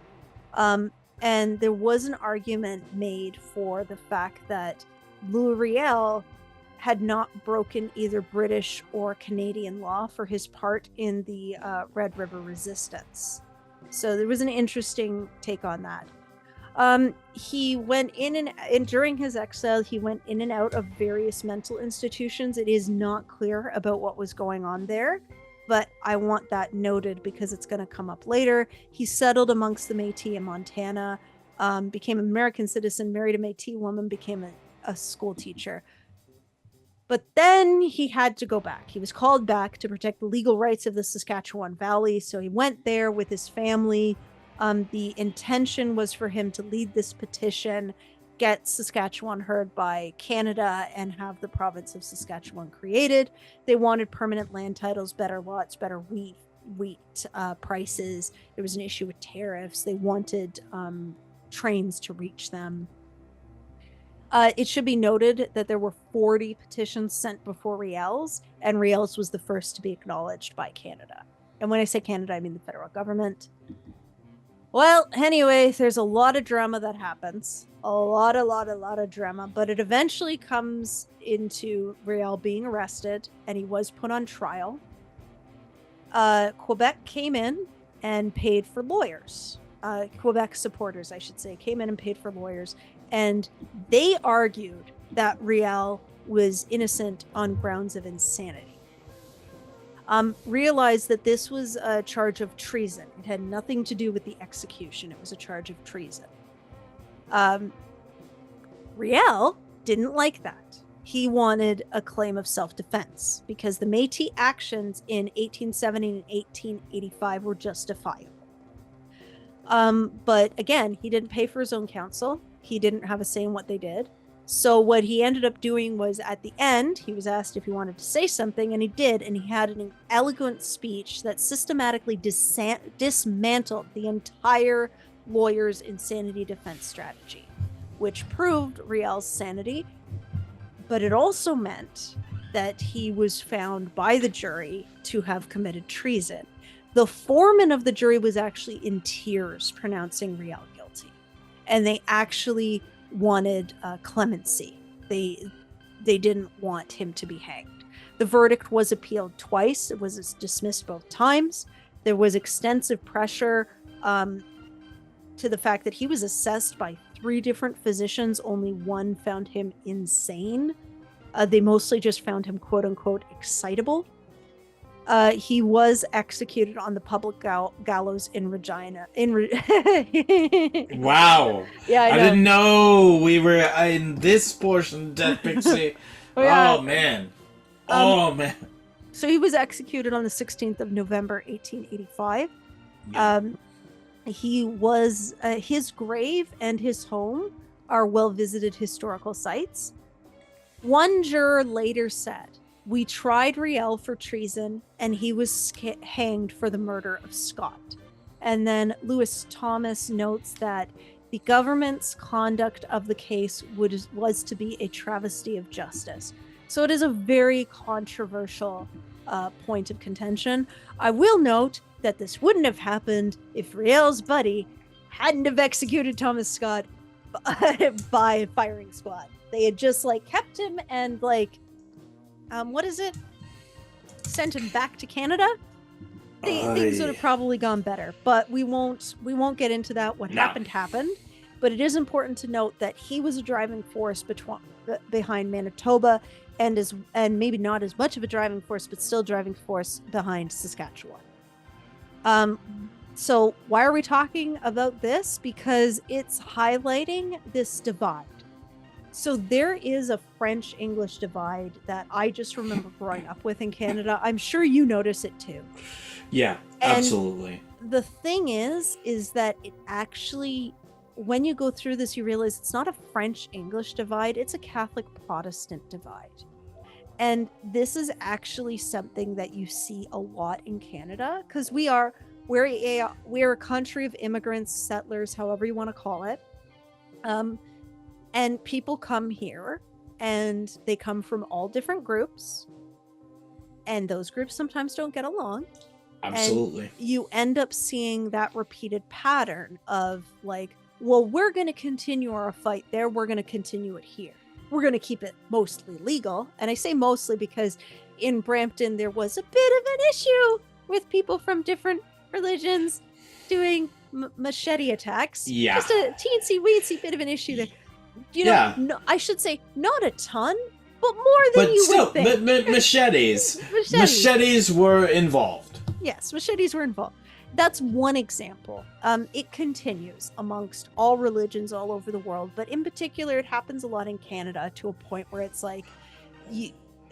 in law enforcement, they look for people from different religious backgrounds, different cultural backgrounds, because they would have grown up with this background knowledge that other people don't have, and this sensitivity that other people don't have to understand, where is this coming from? Why is this going on? But yeah, it's a very charged thing that has now become this sort of English-French dichotomy in Canada. But we do need to acknowledge the fact that it has very much religious roots here. And I feel that kind of gets overshadowed quite a bit. So just wanted to talk about that. It also highlights the feelings of alienation among the prairies. Yes. They are directly affected by decisions made in Ottawa.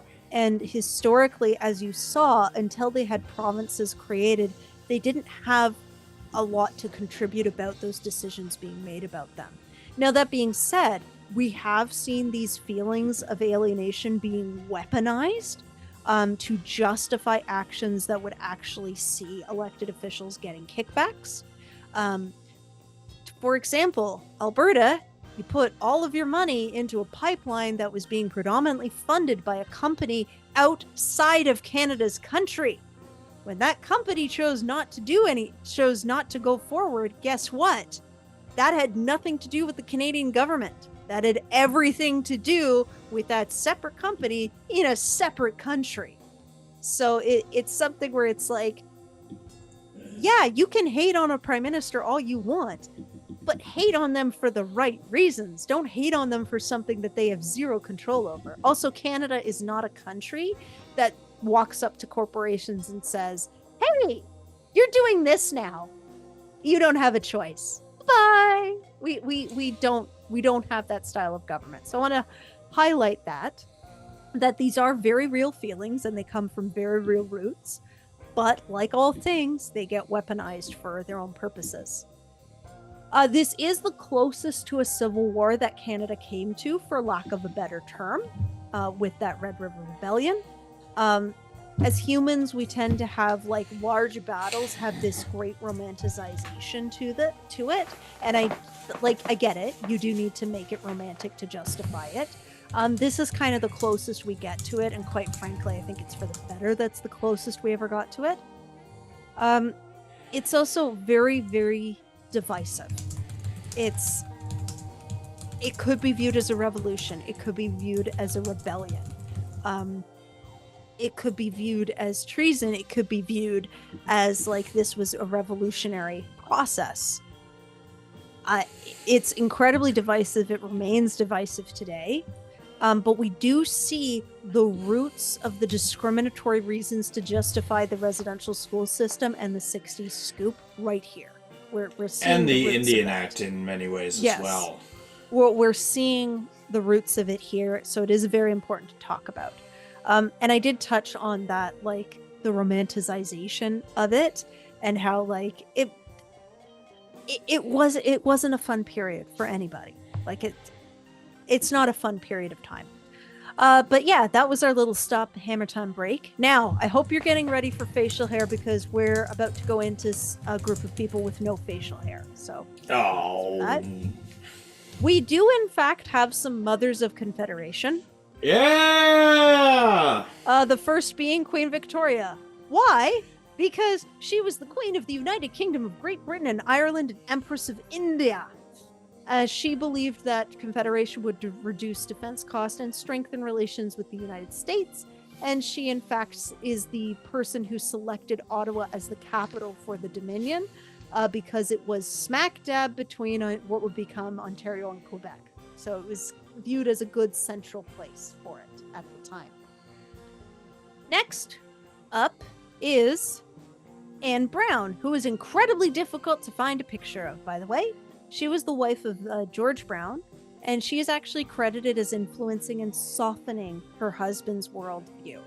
So there is a historian, Frank Underhill, who says that George's willingness to partner with his political foes. So remember, I mentioned that way back about him partnering with his political foes in the name of Confederation, goes into Anne's mellowing influence. And perhaps the real, quote unquote, the historian says, perhaps the real father of Confederation was Mrs.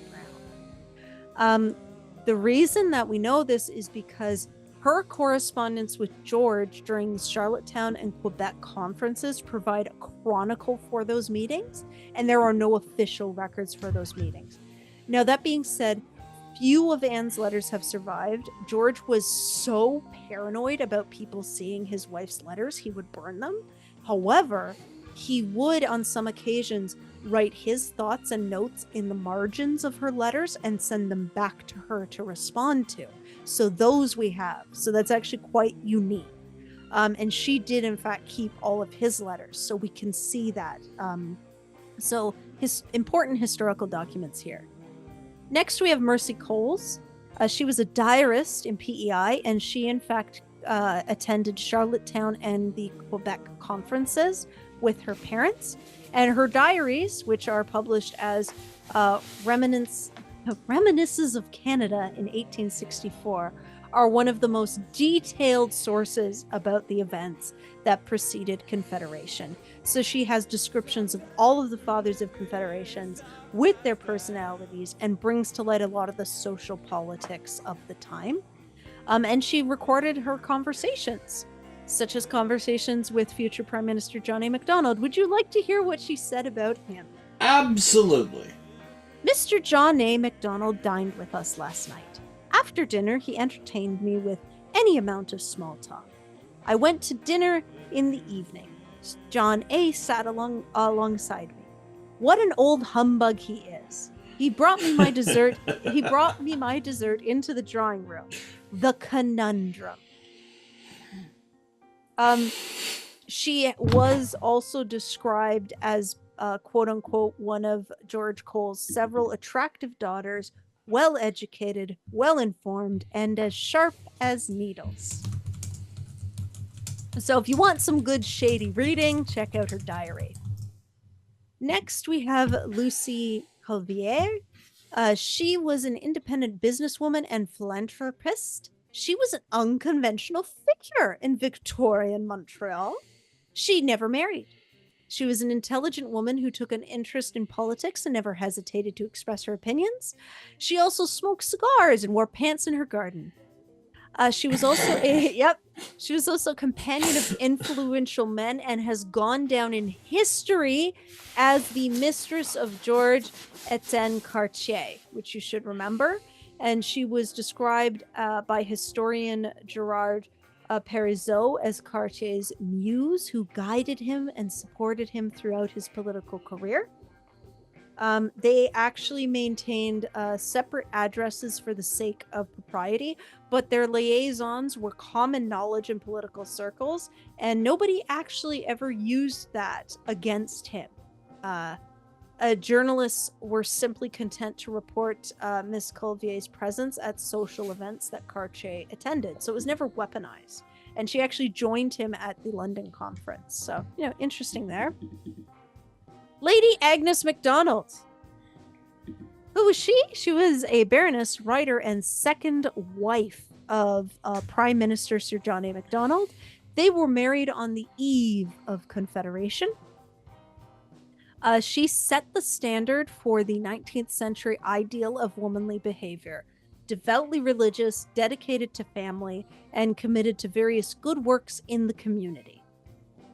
She supported her husband's political career through hosting events and dinner parties, and she often, quote-unquote, adopted his pursuits and occupations. Does that include the alcoholic pursuit? Evidently not. Sorry. Oh. She was actually more comfortable in the ladies' gallery of House of Commons, and she actually transmitted messages to her husband using sign language. And she would also rail against the political opponents.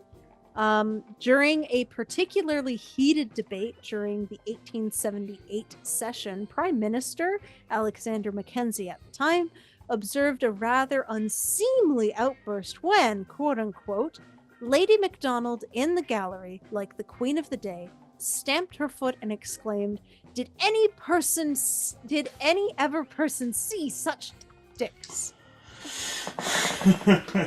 And then finally we get Lady Dufferin. Look at that hat! Yeah. Oh, I wanted her in all of her attire, her glory. She was the Marchioness of Dufferin, of Dufferin and Ava, vice-regal consort and diplomat. She transformed Rideau Hall into a social and cultural center, and she was the first Governor General's wife to do a tour of Canada. She is one of the most well-known and popular regal consorts. As Governor General, Lord Dufferin was expected to be above party politics and would refrain from attending debates in the House of Commons. His wife, however, was not bound by such expectations, and she would observe the proceedings with an aide to him, and they would gather notes and give them to him on House matters. She did, in fact, make a statement in referring to the Pacific scandal.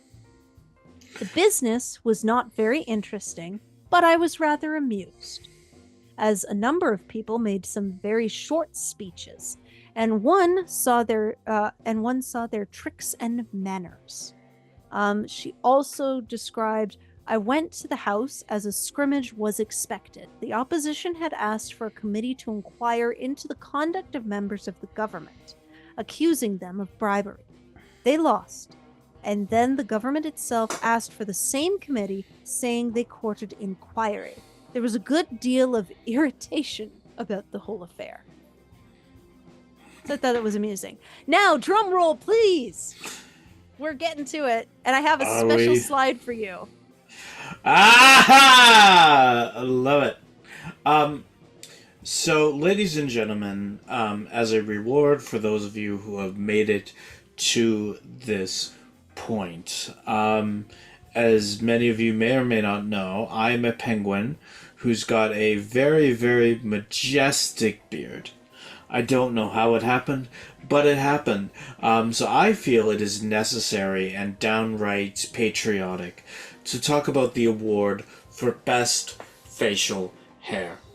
Now, the way to look at this is similar to Canada, a nation among nations. So from that, I have listed out some semi-finalists and finalists from the world of the Confederate Fathers in order to, I suppose, best inform the decision on best facial hair. So, from the Confederation squad, congratulations to Mr. George Brown. Simply because you needed to be a member of the Confederation squad, there needed to be one on here, and he had by far the best locks.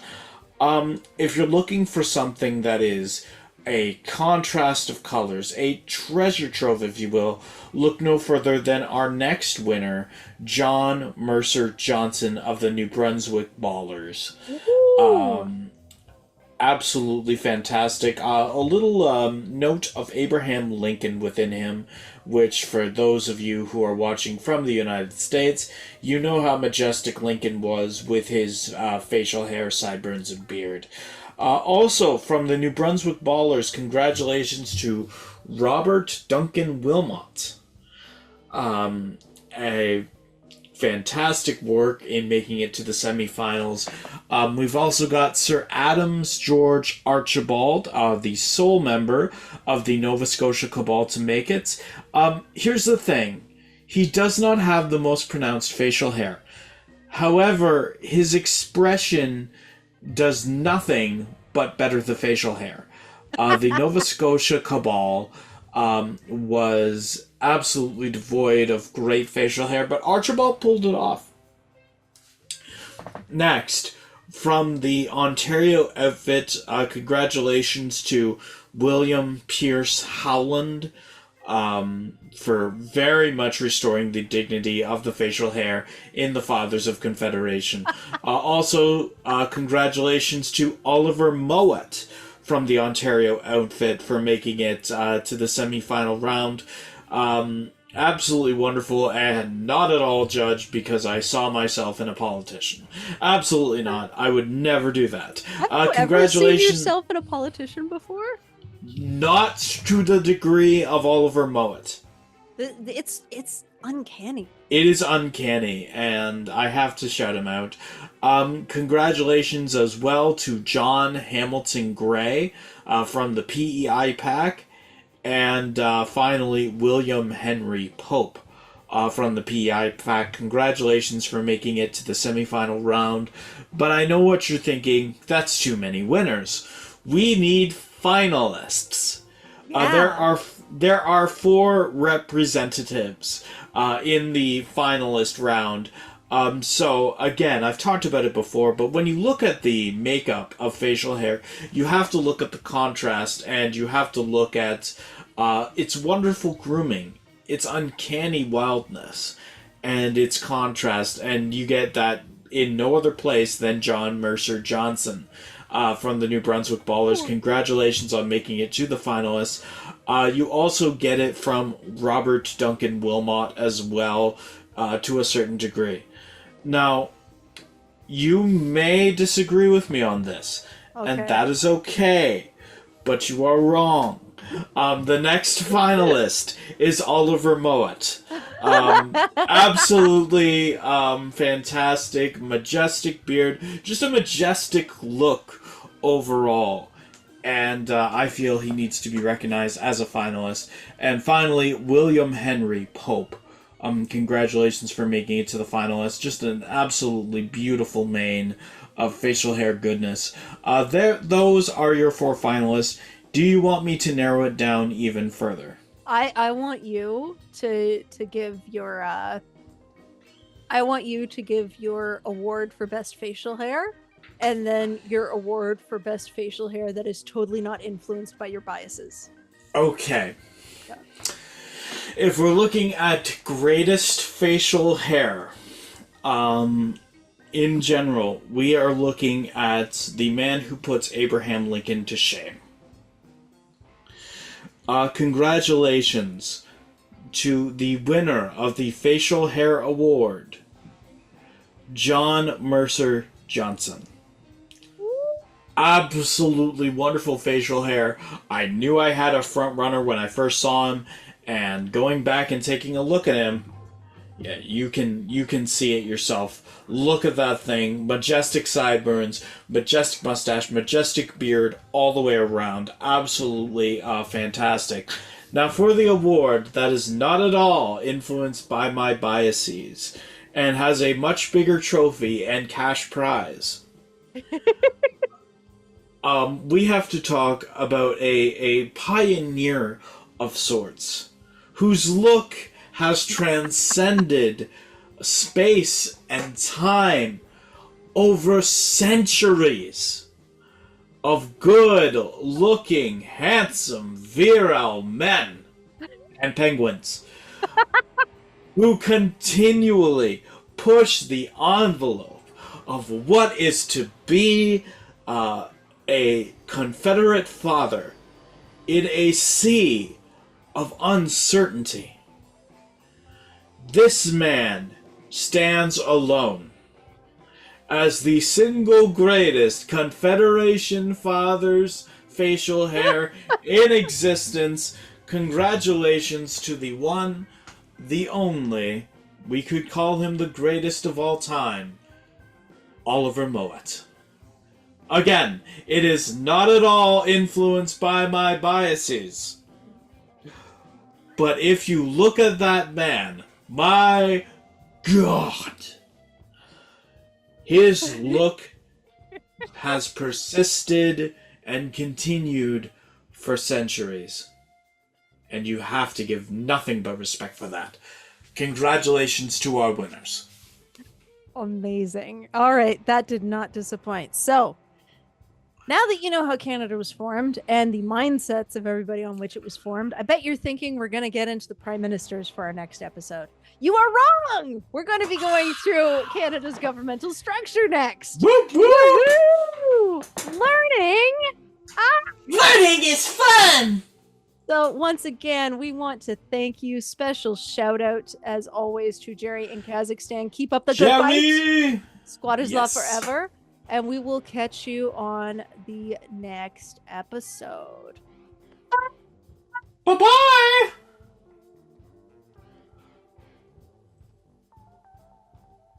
Okay. I don't know if you're going to cut here or not. I am. I'm actually going to